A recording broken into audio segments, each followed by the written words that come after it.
What's going on, you guys? It's your boy Kaiza-Sama, and we are back with another Dokkan battle video. For today's video, we are going to be diving into the new Tanabata LR TEQ UI Goku. Now, if you are new here, like and subscribe. Turn those notifications on for all my game showcase videos in the link down in the description below. Check out the actual kit link that I have linked to this guy. So if you want to be a little bit technical and see everything that this guy does, make sure you check down in the link below, and you'll also see the game showcase playlist. But that's also, as you just saw, the team setup that we're going to be running with this guy. That's mainly what you want to run with this guy, is like a very well put together TOP setup. But you're also going to be seeing the main niche of what this guy does after he transforms. And he also has a very well put together link setup. That's probably one of the other great things between him and the AGL UI Goku that's already in game, and not to mention the STR UI Goku as well. But after this guy transforms, we'll see him actually activate his domain, and that's actually going to buff all the other characters on his team, but also enemies as well. But for the most part, I would say this domain is probably one of the best that we've seen. But without further ado, let's hop right into it.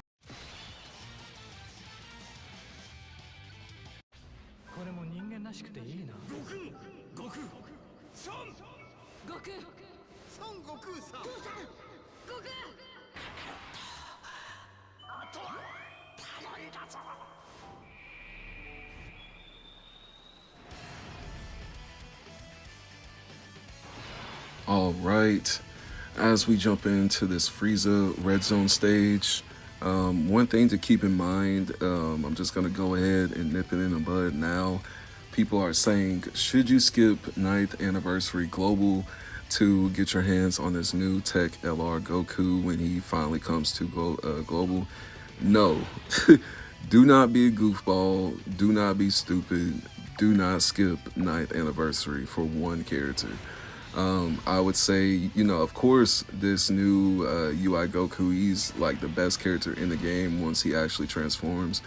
But you still want your hands on Broly, LR Broly, and LR Beast, because those two characters are basically going to be the top two best characters in the game before this UI Goku even gets introduced to us on Global.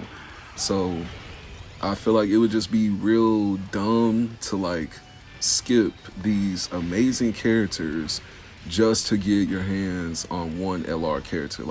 I understand the whole hype behind the new shiny, UI Goku and whatnot, but hey, you still got to think smart at the end of the day. Even with this account, this isn't my main account. That's the main reason we aren't seeing him side by side to some different units that I wanted to get him performed with, like Beast Gohan. This isn't my main JP account, so we aren't going to see him with Gohan, LR Gogeta, and Broly.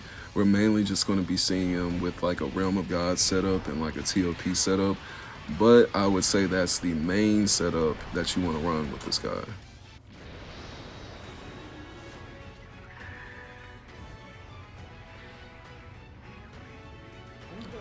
And then, of course, I had to put Beast Gohan in this showcase as a friend unit, mainly because I wanted to compare how he actually performs, and then the LR TEQ UI Goku, since everybody really wants to compare these two units for some reason.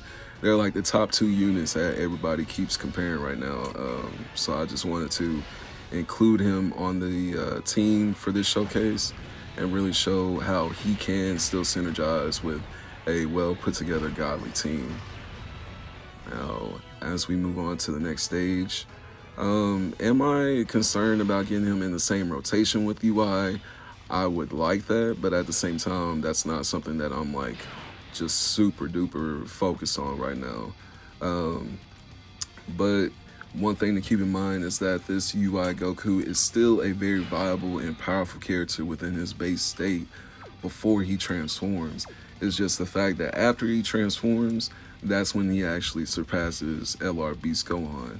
before, so he's more so on like the same level between LR Broly and LR Gogeta, because he has a tad bit of a weakness when it comes to his fifth turn transformation condition, which a lot of people are trying to, you know, hold him down for. But I feel like at the end of the day, if, you know, if you're mixing up your rotations like you should, then you're basically going to get him transformed in no time. But at the same time, this character is so freaking powerful, and you can get in some situations where you can beat the boss before you even transform. So that's something that you do have to keep in mind sometimes. But going over his base state real quick, I'm just going to touch on the main parts. His leader skill, he grants the Universal Survival Saga, Realm of Gods, or Entrusted Will, the category key +3 and HP, and then the attack and defense plus 170%. Then all reps of Universe 7, Accelerated Battle, and Powerful Comeback get the additional HP and attack and defense of 30%. Now, when we talk about his super attack and his ultra super attack, the super raises attack and greatly raises defense for 1 turn, then causes colossal damage, raises allies attack by 30% for 1 turn, and his ultra super attack basically does the same and then raises allies defense by 30% for 1 turn. Then when we talk about his passive, he gets the entrance animation, and then he gets the key +4, the attack and defense of 77% for 7 turns from the character's entry turn, plus a additional attack and defense of 77% for 4 turns from the character's entry turn, where there is another Universal Survival Saga category ally on the team. Now, as we see in this setup, we actually are going to transform with them. Now, he gets a great chance of performing a critical hit and then great chance of dodging even super attacks, and then reduces damage received by 15% when, oh yeah, okay, yeah, I read that wrong. So he reduces damage received by 15%, and then he reduces an additional damage received by 35% after he receives the attack.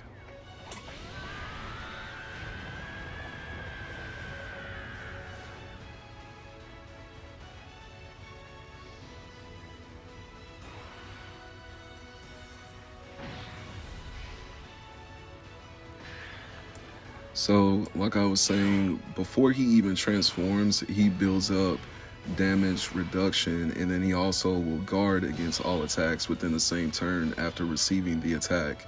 Then he launches additional super attacks within the same turn that he dodges. Then he launches the additional super attacks if he's in the second or third slot as the attacker. So one thing to keep in mind with this UI Goku is that he is, like I said, a powerful character when it comes to dodge and attack before he even transforms. Then once he does transform, we see the shift within his super attack, and he actually activates this domain. His domain grants the superclass allies and enemies an attack and defense buff of 15%, and then nullifies guaranteed hit effects and evasion disabling effects, plus an additional attack of 15% for characters who also belong to the Realm of Gods category. So, like I said, you basically wanted to build this guy up with dodge and then a lot of like attack equips. As you see right here, we keep dodging Frieza's attack, bro. Every time he dodges, he builds up attack, and then he also reduces the damage reduction, or the damage reduction is gone up by at least 40%. Then he guards all attacks within the same turn receiving that attack. So this is just now turning on the super attack. So as you just saw, all that dodging that he just did literally did super, it did a super amount of damage without us even, granting the super attack. And then he dodges again and then attacks again right after the super attack. So I'm telling you, once he actually transforms, that's when you'll see, the full extent of how powerful this guy is. Before AGL UI Goku could even hit him, he had almost took out like almost the full HP bar. So it's just insane once you actually get this guy transformed. Now, one thing to keep in mind is that once he's transformed and his domain is active, you cannot transform the other UI Goku if you have a UI Goku friend partner that's like joined up with you. You do have to wait until the domain is actually put down. Now, his super attack, it greatly raises attack and defense, and then it deals colossal damage to the enemy, the perfected instinct. Now, his ultra super attack, super Kamehameha, greatly raises attack and defense for 1 turn, then causes mega colossal damage to the enemy, raises attack and defense by allies by 59% for 1 turn. So once he transforms, he also increases all of your allies' attack and defense. So that's one thing you want to keep in mind, like I said, as far as like the team build up. And then after he transforms, he also gets the attack and defense of 300%, Ki +7, attack plus 59%. Then he dodges all attacks after he transforms. And then he also grants all allies a chance of dodging the enemy's attacks, even the super attacks, up to 10% for 1 turn from the character's entry turn. So once he fuses, he grants that to himself and all of your allies. He also gets the Ki +3 up to 12, and then the chance of performing a crit and dodging the enemy's attack, including the super attack, plus 20%. That can go up to 77% for each attack performed. Then for each of those attacks, he counters and then deals tremendous power. He counters with tremendous power upon dodging the attack. I read that wrong. With that being said, he reduces damage received by 20%. Then he gets the plus additional damage reduction of 40% before receiving the attack. He then guards all attacks within the same turn after receiving an attack, plus an additional 91% chance of performing a crit hit and dodging the attack, even supers, with a 20% of HP. If it's 50% or less at the start of turn, yeah. Then he launches an additional super attack, of course, when Ki is 24. So all around, as we see this setup, he has the full 7 link with AGL Goku. This is basically the perfect setup, except for Kaioken. I know some people are going to sub him out. It's mainly just for this account as to why Kaioken had to like be slid in on that last slot, but it is what it is. He has his Easy A2, so he's still a pretty good character to throw on the TOP team. Then we see the additional super. Crazy, man. Crazy. So, like I said, you mainly want to build this guy around dodge and like heavier crit / attack. His domain Shining Null Realm is going to basically boost up your whole team. As your whole team is getting buffs from this UI Goku after he transforms, I would basically say that he's, like I was just saying earlier, he's the best character in the game at this point. That is after he transforms. Beforehand, I would say he's on a similar level to LR Broly and LR Gogeta. He definitely contends with LR Beast Gohan, because like I said, between him and Beast Gohan, they're definitely the best characters in the game. But for global, you guys got to keep in mind, do not skip 9th anniversary. You just got to save up for this guy. Do not be intrigued by other banners that come out and whatnot. But for the next showcase, I'm going to show you guys this guy going up against the Boo Redzone stage. So I will see you guys in the next Dokkan battle video. Peace.